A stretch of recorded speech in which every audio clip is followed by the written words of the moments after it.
ভারত এবং অস্ট্রেলিয়ার মধ্যকার বর্ডার গাভাস্কার সিরিজে রোহিত শর্মার দল হারে ৩-১ ব্যবধানে। আর এমন লজ্জাজনক হারের পর বেশ কঠোর হয় ভারতীয় ক্রিকেট বোর্ড বিসিসিআই। বদল আনে একাধিক নিয়মে, হয় আরও কড়াকড়ি। তবে বিরাট কোহলির বলা একটি কথাতেই আবার পরিবর্তন আনতে হচ্ছে সেই নিয়মের।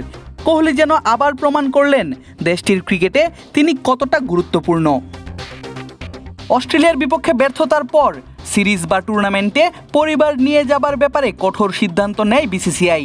সেই নতুন নিয়মে বলা হয় ৪৫ দিনের কম বিদেশ সফরের ক্ষেত্রে ক্রিকেটাররা পরিবার নিয়ে যেতে পারবে না। ৪৫ দিনের বেশি সফরে সর্বোচ্চ ১৪ দিন পরিবার সঙ্গে রাখতে পারবেন তারা। এতেও লাগবে অধিনায়ক এবং বোর্ডের অনুমতি। আর ব্যাপারটি নিয়ে ক্রিকেটারদের মাঝে বাধতে থাকে ক্ষোভ। তবে সরাসরি যেন কেউই বলতে পারছিলেন না কিছু। কিন্তু চুপ থাকলেন না বিরাট কোহলি। দুবাই থেকে চ্যাম্পিয়ন্স ট্রফি জিতে আসার পর গত শনিবার এক অনুষ্ঠানে কথা বলেন কোহলি। আর সেখানেই এই ব্যাটার প্রকাশ করেন বোর্ডের সিদ্ধান্তের প্রতি নিজের ক্ষোভ। বলেন, মাঠে কঠিন সময় কাটানোর পর পরিবারকে কাছে পাওয়া গুরুত্বপূর্ণ। মনে হয় না মানুষ পরিবারের মূল্যবোধ সম্পর্কে কিছু বোঝে। আমি খুব হতাশ। মনে হয় যারা এই বিষয়গুলির সঙ্গে কোনোভাবেই যুক্ত নয় তাদের পরামর্শ শোনা হয়েছে। হয়তো তাদেরই মনে হয়েছে পরিবারের সদস্যদের জন্য পারফরমেন্স খারাপ হয়। মাঠে কঠিন সময় কাটানোর পর পরিবারকে কাছে পাওয়া গুরুত্বপূর্ণ।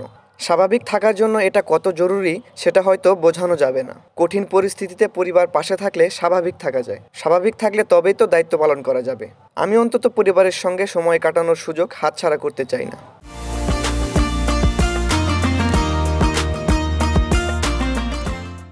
আর দেশের সেরা ক্রিকেটারের এমন কথার পর কিছুটা নরম হয়েছে বোর্ডের নিয়মকানুন।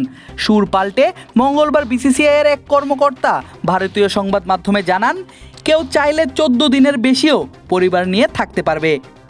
দীর্ঘ বিদেশ সফরের সময় ক্রিকেটাররা ১৪ দিনের বেশি পরিবারকে সঙ্গে রাখতে চাইলে বোর্ডের কাছে আবেদন করতে পারবে। সবকিছু বিবেচনা করে সিদ্ধান্ত নেবে বিসিসিআই। আর এমন কথায় বেশ আশ্বাসের সুরই খুঁজে পেয়েছেন ভারতীয় ক্রিকেট সমর্থকরা। আর বিরাট কোহলির ক্ষোভের পর বোর্ডের এমন কথায় কোহলি ভাসছেন প্রশংসায়। আদিব আশরাফ, ক্রিক ফ্রেঞ্জি।